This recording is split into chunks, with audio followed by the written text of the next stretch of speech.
And I also encourage you to check out my website, pharmacistben.com. We've got news stories up there and blog posts that I'm getting to a couple times, 2-3 times a week. I'm going to write an article, I think, on this latest study that came out yesterday about fish oil, this craziness about fish oil. Supposedly, fish oil doesn't help heart attacks. We're going to be talking about that. I wanted to talk about that today, but I got a few more things I want to say. Some of you wrote me this morning, my friend James wrote me this morning about Brian Peskin on Coast to Coast yesterday evening. Brian Peskin, whose work I admire tremendously. Typically, although I got to tell you, I was very disappointed by this interview yesterday. A lot of misinformation from Dr. Peskin.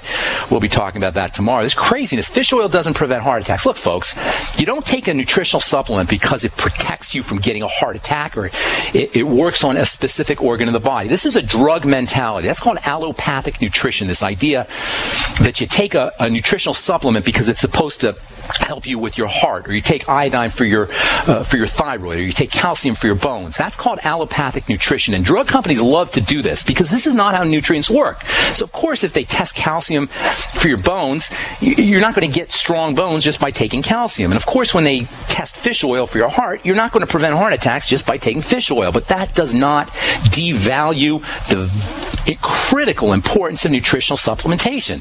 Nutrients are important for the body, not for specific reasons, not because they take care of specific organ systems, but because the entire body depends on them. There's so many mistakes with what Dr. Peskin was talking about yesterday. I'm not even sure what to think because I really do admire this guy's work, but he made so many misleading statements yesterday, and we'll be talking about this on our next Bright Side episode.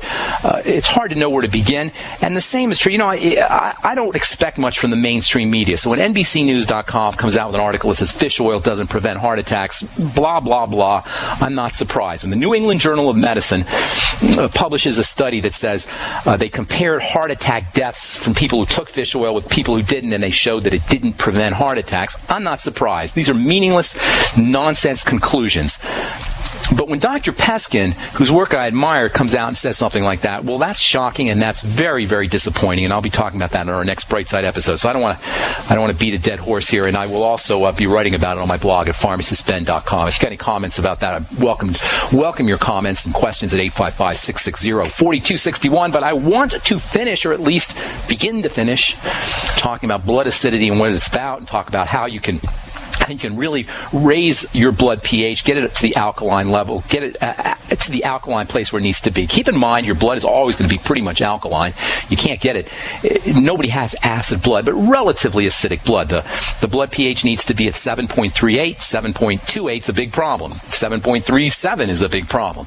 So acidity in the blood is relative acidity when we talk about that. That's first of all. When you have relative acidity in the blood, it can mean your kidneys aren't doing their job. This is especially likely if you're a diabetic or if you have a history of kidney stones. That's the first thing to think about if your blood is running acidic. Kidney issues, especially if you have blood sugar issues, and at least 1 out of 3 Americans is dealing with blood sugar issues. Blood acidity may be a breathing issue, maybe a lung problem, long-standing asthma, long-standing COPD. And of course, as we've said many times, blood acidity, relative acidity, can mean toxicity in the body. Toxins in the body tend to be acidic. Dying cells spew acid. So if you got long-standing inflammation, long-standing digestive problems, if you got crappy health in general, if you're eating crappy food, not so much because the food is making your blood acidic, but because the food is making your body unhealthy, which is making your body acidic, you're going to have problems with a low blood pH. And a low blood pH can further mess up biochemistry, which can further increase inflammation, which can further increase cell death, which can further drop blood pH, which can further cause calcium and phosphates leaking out of the blood. And the whole thing turns into the big mess. So what do you do? What do you do? First of all, you want to know where you're at. That means you're going to check your saliva pH. You can also do a urinary pH, but that's a little more complicated. If you want to test your urine, you got to do it in the morning. First thing in the morning, you got to pee out a little bit, and then you got to catch the midstream urine. Personally, I would just do a saliva test, which is going to give you basically the same information, and it's a lot easier to do. You go get yourself some pH paper. You can get it on Amazon, or you can get it from eBay for around $5 or $6, even less.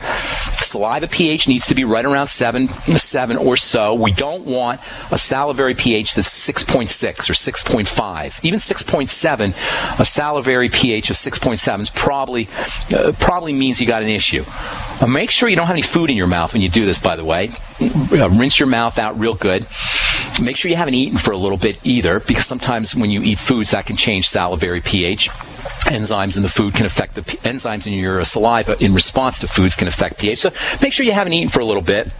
And then test yourself several times through the day. You want to be as close to 7, and you want to get an average 7.1, 7.2, 7.3, right in that ballpark. And you want to test it several times, 2 or 3 times a day, and get an average so you know exactly where you're at. Knowing your saliva pH or even your urinary pH is a cheap way to see what's happening in your body, and you don't need a doctor to do it. This is a key message here, folks, on the bright side. Fire your MD, if I may steal a phrase from my friend Dr. Glidden. You don't need a doctor for health, period. And you don't need a doctor to test your saliva pH. Now, if you find that you're running too acidic, there's a lot of stuff you can do. First of all, most important probably, is do your deep diaphragmatic breathing. Just like deep breathing will immediately lower your blood pressure, it can have a very rapid effect on lowering blood pH. This is the way blood pH is controlled largely. Kidneys are important, obviously, as we've said, but oxygenation is probably, next to the kidneys, the most important way to affect blood pH. We talk a lot about minerals, we talk a lot about diet, we talk a lot about sugar, we talk a lot about foods. Dr. Robert Young, in the book The pH Miracle, is obsessed with this idea of using foods, and I'll talk about this here in a minute, of using foods to lower your blood or to change your blood pH, to make it more alkaline. But the only surefire, quick, guaranteed way to do it is oxygenation.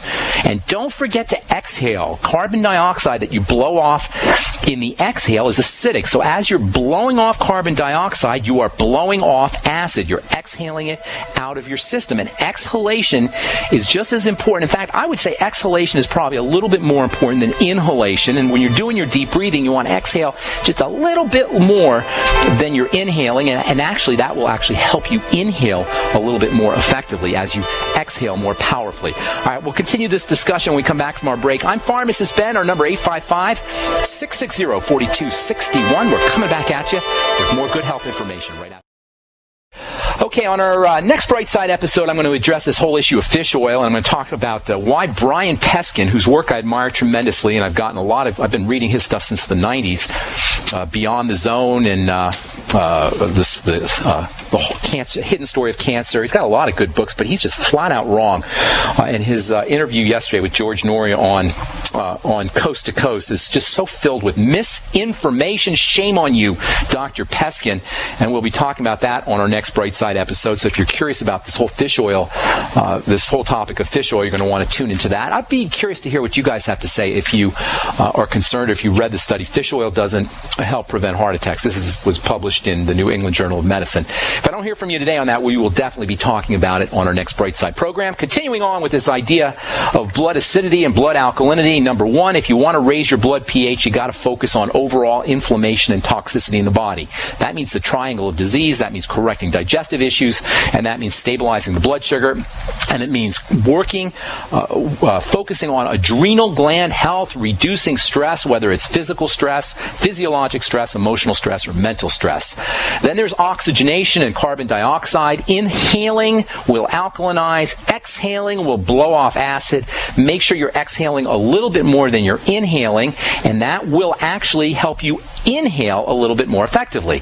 If you're pushing air out, exhaling carbon dioxide out, that will make it easier to take a nice deep breath, a nice deep subsequent breath after that exhale. So always exhale a little bit more, just a little bit more than you're inhaling. And then there's Dr. Robert Young's whole pH miracle story, this whole idea of alkaline and acid foods. I think there's some merit to the idea. Some foods will produce an alkaline, what's called an alkaline ash. Some foods will cause an acid ash. But I got to tell you, I'm far from convinced that this is a surefire strategy for affecting blood pH. I've been reading the pH miracle and the diabetes pH miracle for a couple of years now, and I'm just not convinced that acid and alkaline foods are the most important way for the body to change the pH of the blood. There's all kinds of mechanisms, buffering mechanisms in the human body to keep this from happening. There's all kinds of systems in the blood that keep the blood from changing, the blood pH from changing in response to foods. But that being said, if you're going crazy on processed foods and hamburgers and sausages and milk and ice cream, and many of us are, it's probably going to have some effect on your blood.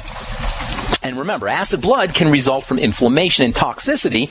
So even if our crappy foods, our crappy eating doesn't directly change the pH of the blood, it can have indirect effects by increasing inflammation and increasing bodily toxicity and increasing cell death, which all of which most certainly will change blood pH. So even if blood pH isn't directly affected by food itself, in an indirect fashion, it can have effect. This whole story of acid and alkaline foods is not based on the foods themselves. It's based on the residual stuff that's left over after the food is processed.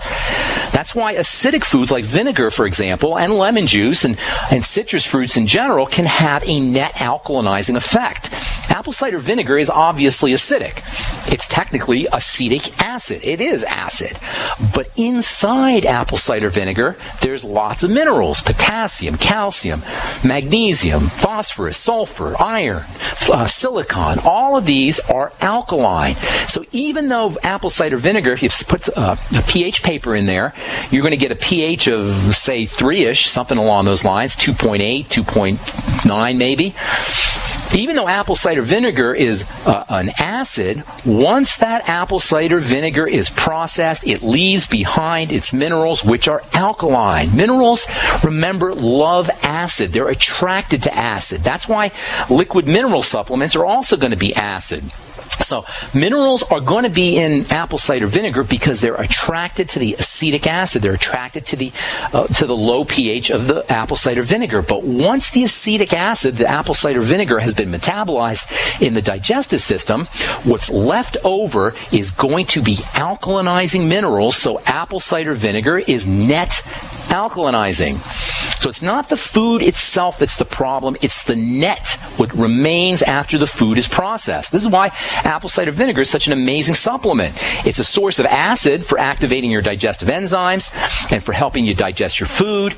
And when it's done helping your digestive system, what's left behind, the minerals, will support your blood pH, will make your blood pH alkaline, help make your blood pH alkaline, and you'll get some nice soluble minerals, calcium and magnesium and silicon. All of these are essential, or in essence, pre-processed for easy absorption, and I think that's pretty darn cool. You get digestive support as you drink your apple cider vinegar, and then you get mineral support as the apple cider vinegar is processed. That's why apple cider vinegar gives you so many health benefits. Lemon juice can do much the same thing. Lime juice, cranberry juice, any acidic juice will do it, although you're going to be getting, if you do fruit juice, you're going to be getting a big hit of fructose as well, and like the minerals, the fructose is also going to be rapidly absorbed. So I basically like apple cider vinegar for acidification, and I like apple cider vinegar for the minerals, and then you can always mix in a little bit of lemon juice or something if you want to get some citrus, some vitamin C, or some of the other B vitamins, some of the other nutrients from the citrus fruits. There's another interesting alkalizing substance, and that's baking soda. Yes, baking soda. Do you know using baking soda can help protect you from cancer? And there's something even better than baking soda. Very similar, but even better. And I'll tell you what that is on our next Bright Side episode. I'm Pharmacist Ben. You're listening to The Bright Side. We're coming back with your phone calls right after this at 855-660-4261. Don't go away.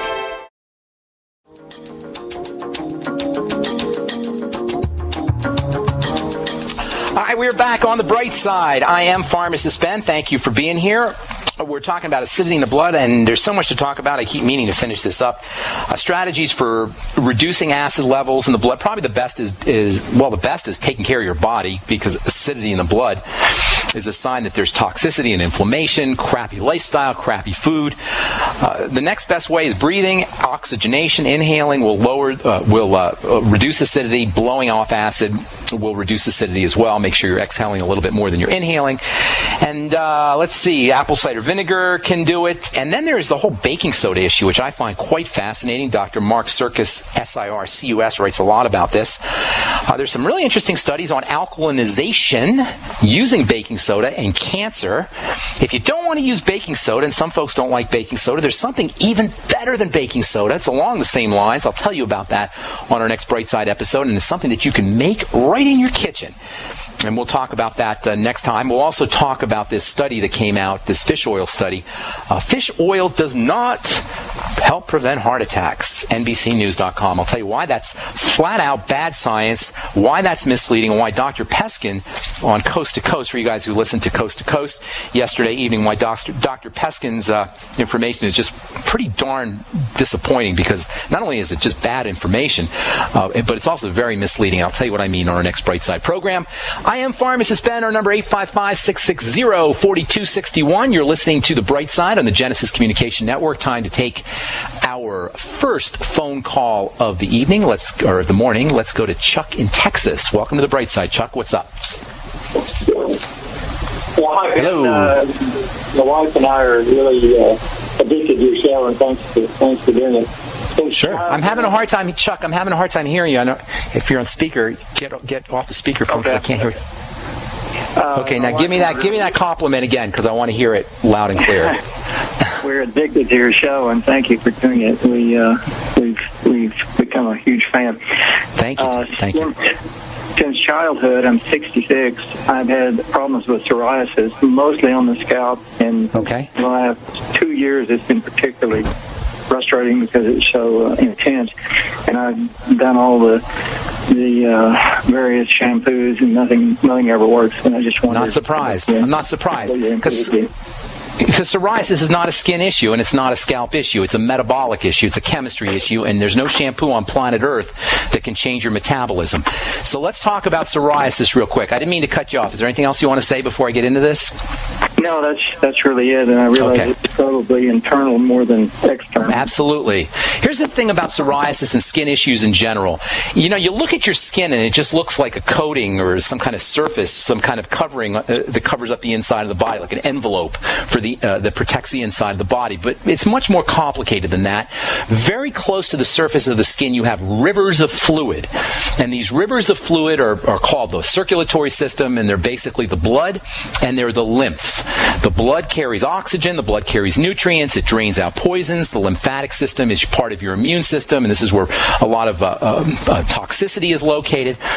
In any case, these rivers of fluid that are flowing underneath the skin can get clogged up, and they can activate certain inflammatory factors. And this is what causes skin issues. Inflammatory factors that are secondary to problems with the lymphatic fluid and the blood.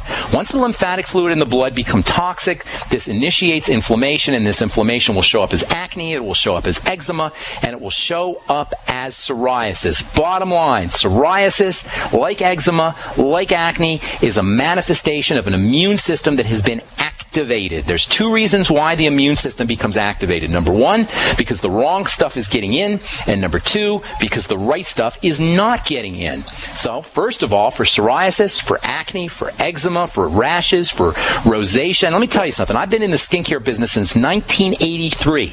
I started formulating products for the Blistex Corporation. I learned how to formulate products with Dr. Tony Jones, the man who invented Blistex. I studied skin, and I've been studying skin voraciously for the last 3 decades, and I know a lot about it. And I can tell you this definitively: the skin, the health of the skin will, the disease of the skin will reverse quickly. It doesn't take long, and your psoriasis is your best friend because it's a window to what is happening inside your body. When your psoriasis improves, that means your overall health is improving. When your psoriasis gets worse, that means you're running higher risk for heart disease, you're running higher risk for cancer, you're running higher risk for degeneration of all kinds. So the psoriasis is super important because it's like a messenger that's telling you what's happening inside your system. So number one, what do? First of all, you got to keep the blood and the lymphatic fluid from accumulating toxicity, and that means changing the way you eat. Chuck, notice when your psoriasis flares up, pay attention to what you ate 6 to 8 to 12 hours before. You want to look for psoriatic flare-ups, and this is true for anybody dealing with eczema or any skin issues, rashes, eczema, urticaria, which is itching, rosacea. Any skin issue, you want to backtrack.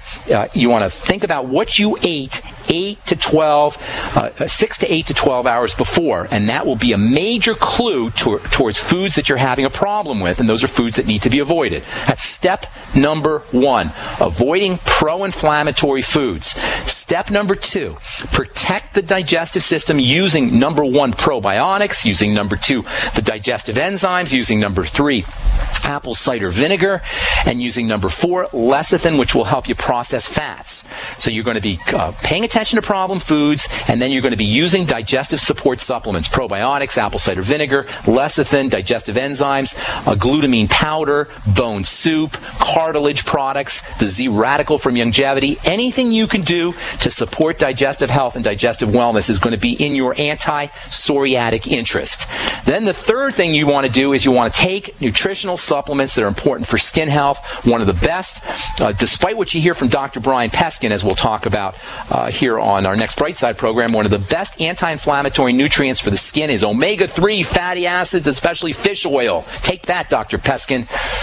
Fish oil, Dr. Peskin has this crazy notion that because there's no omega-3s located in skin cells, and it's true, there is not a lot of omega-3s located in skin cells, and he thinks that they don't have any benefits for the skin at all. That's not true. Omega-3s, EPA and DHA specifically, which are the active components of omega-3 fats, are tremendously anti-inflammatory, and psoriasis, as I said, is an inflammatory issue. So use fish oil or use fish oil caps. You can also use flaxseed oil, which is an omega-3 oil. Get yourself on the ultimate EFAs. Take 9 a day. Make sure you're taking them with food. By the way, Chuck, I didn't ask you this, but do you notice that you have bloating or gas or discomfort of any kind in the digestive system? Any loose stools? Or not that noticing it is a prerequisite to having them, but do you notice any of that? No, actually I don't. And ironically, and I'm not trying to frustrate you, but I do take probiotics, enzymes. It doesn't matter. That's not frustrating, Chucky, because it doesn't mean that you're getting the benefits from them. It could be you're not processing them. It could be you're not taking enough. It could mean they don't have a broad enough spectrum. There could be a lot of reasons. So, and by the way, fermented foods as well. So don't think that because you're taking something that it's not working, that it's a useless supplement. It could have a lot to do with the type that you're taking or whether or not you're processing them. But hang tight. There's so much more I want to tell you about. And psoriasis does affect a lot of people in this country. So hang on, I want to finish this up, and then we'll try to get to all our phone calls as well. So if you're on hold, stay there. I'm Pharmacist Ben. We'll be back right after this.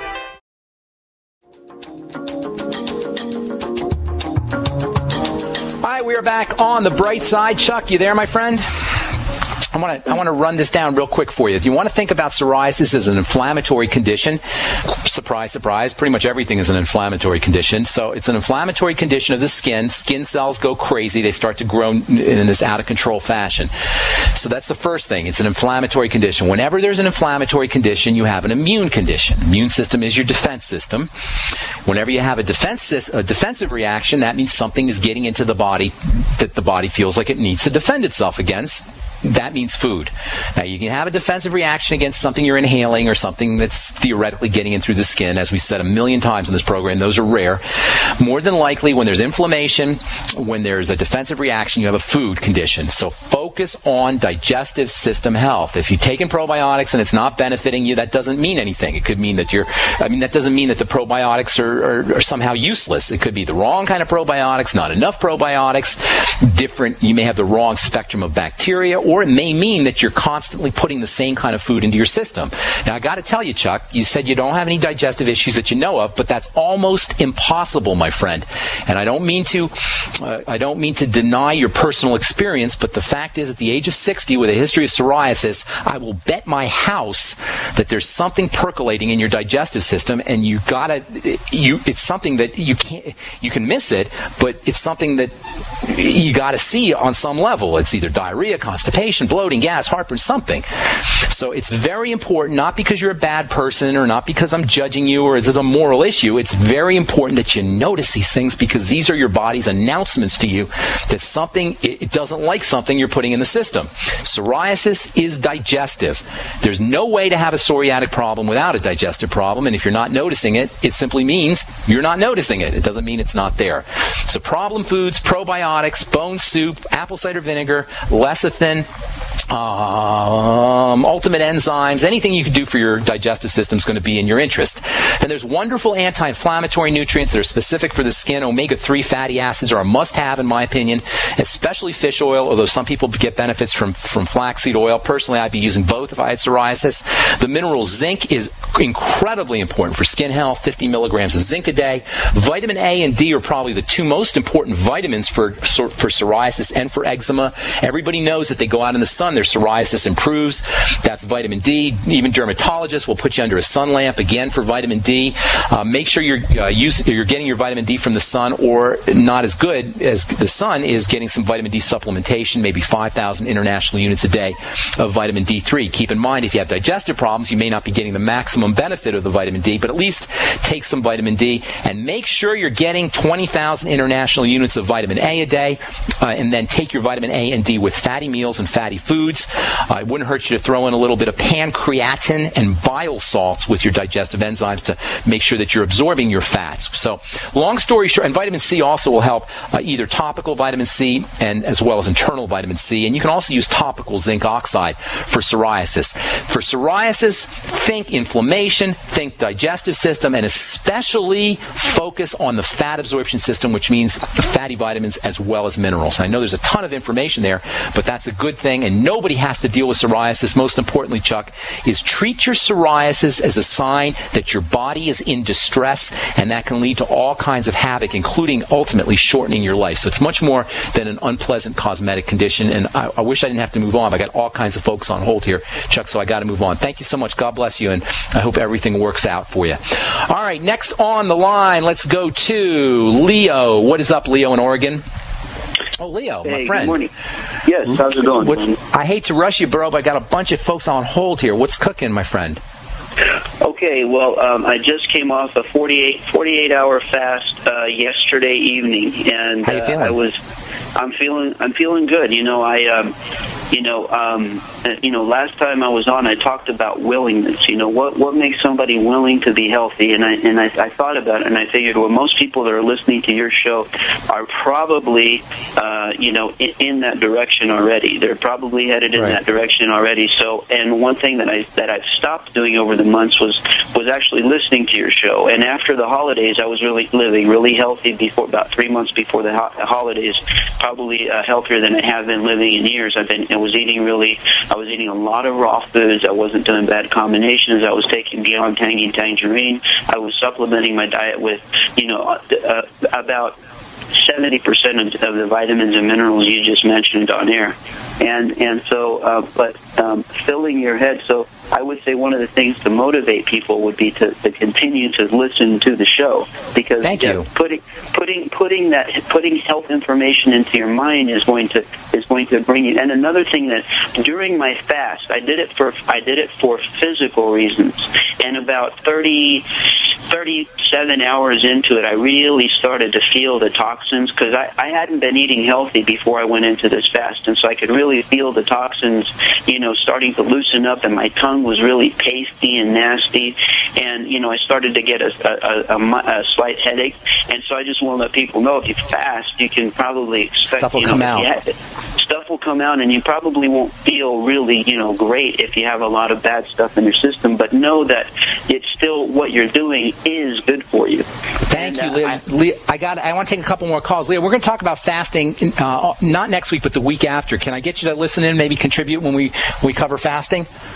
Sure, sounds good. Thank you so much, Leo, and I apologize for doing that to you. I hate cutting people off, but we've got all these guys on hold here, and I want to get to as many calls as we can. Thank you, Leo. Thanks for your call. Vicky, real quick, what's up, girl? Hi, how you doing? Doing well. I am good. I have been suffering with bouts of gout. And sugar, my dear, uric acid and sugar and diabetes, maybe some kidney problems also. Are you overweight at all? I Yes, slightly, but I'm working on that. Okay, I'm not saying it to beat you up on it, but I'm just telling you there's a link between blood sugar control and gout. In fact, first thing you want to think about with gout is blood sugar, especially fructose. There's a major relationship between gout and fructose. I'd be dramatically cutting my intake of fruit juices. Fruit juices are probably best eliminated if you're already dealing with gout. As processed foods and sugars, shift into more protein, especially whey protein and essential fatty acids, and start taking in sugar metabolizing nutrients. That's very helpful for gout. The B complex, niacin, vitamin B1. Get on the sweeties from Longevity, which is chromium and vanadium. Use cinnamon, and also there's another really neat herb called fenugreek, which can have some really neat sugar control benefits. Fenugreek. You can make fenugreek tea. Fenugreek tea is also good for your hormones if you're dealing with premenstrual issues, for female hormone issues.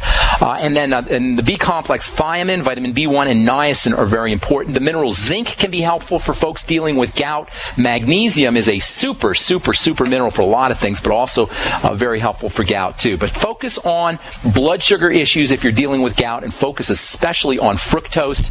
If you have gout, that may be a sign that you're having some problems with your kidneys as well. So it's super important that you address the gout to prevent any long-term breakdown in the body. And I apologize for having to drop you here, Vicky, as with Leo, because we only have about a minute to go. I want to try and get as many folks in here as possible. Isaac in Michigan, what's going on, brother? Yeah, I had a question. My girlfriend, she's anemic, and she goes to the hospital to get these shots. Isaac, I need you to get off the speakerphone or however you're doing. I can't hear you, bro.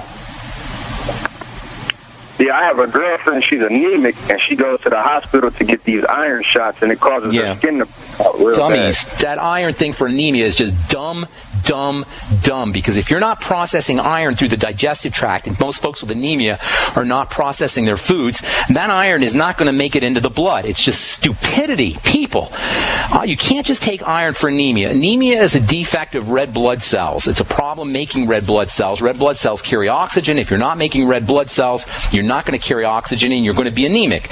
So you can't just take iron for anemia. In fact, it's not even the most important thing to do for anemia. You want to focus on the B complex. Well, you want to focus on toxicity that's getting into the body. Anybody with anemia, focus on toxicity that's getting into the body through the digestive system. Almost everybody who's anemic also has a digestive problem associated with it. Is this a friend of yours or somebody you know? Yes. Like a relative, wife kind of thing? Girlfriend? Daughter? A girlfriend of mine. Okay. Any issues? You must know she's got some digestive stuff going on. And Isaac, here's the deal. You want to focus on the digestive system. Use the B complex. Have her, much more important than iron for anemia is vitamin B12 injections. If she's got any issues with the stomach, she's not going to be able to absorb vitamin B12, and that will indeed cause anemia. Focus on the B complex. Use the Beyond Tangy Tangerine. Get on the ultimate enzymes. Use the Z radical. There's so many more things to talk about here. Protein is also very important for anemia, but most important for anemia is focus on digestive health and wellness. And I'm sorry to cut you off, but that's just all the time we have for today on The Bright Side. On our next program, we're going to continue talking about acidity. I'm going to tell you about something you can make right in your kitchen that can help alkalinize your blood, that is along the lines of sodium bicarb, but even better. And then we'll talk about this whole fish oil nonsense that's been in the news. We'll do that on our next Bright Side episode. Thank you guys for being here. Stay tuned for Alex Jones next on most of these stations. Check out my website, pharmacistben.com. We'll talk to y'all later, folks.